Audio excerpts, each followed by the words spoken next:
This car and this design that I applied to it really reflects and celebrates a time when we were technically not really aware of what we were doing.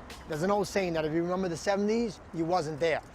I thought a lot about the shape of the imagery, where it was going to take place, and it's obviously two arrows, which has a lot of reference to the graffiti culture, which is about arrows bringing attention to yourself. But these two arrows are crossing over, and it's a crossover vehicle.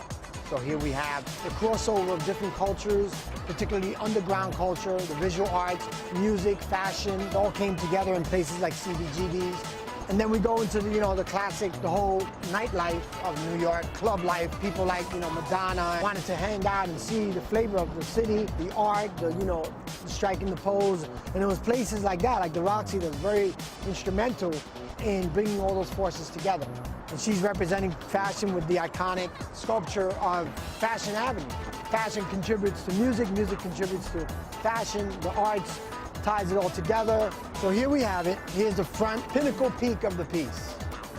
Right now, as I see it on the car, this cat right here, a broke stockbroker, is trying to navigate between this sea of lions over here. I call them yellow lions.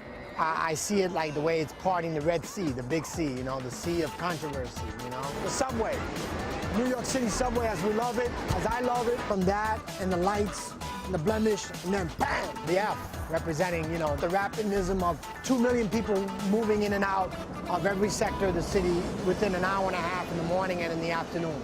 And of course, the iconic, the Brooklyn Bridge that I grew up in the shadows of. I know a lot about this bridge. When people look at your sneakers nowadays, they don't look at your Prada bags anymore.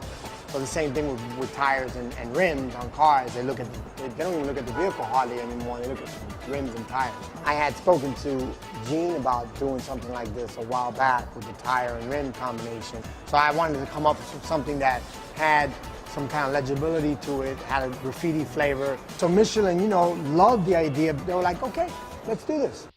I spent more money on tape than on paint on this project. Tapes that don't stick to the paint really hard, tapes that come off really easy, they can stay on the car for 14 days, 60 days. You gotta know what you're doing, there's it's a huge process. When you're looking at this paint, there's a lot of trickery that I won't let off on camera, but there's a lot of layers of paint on this. To get all these fine lines and all that, it's a lot of high-end and low-tech trickery.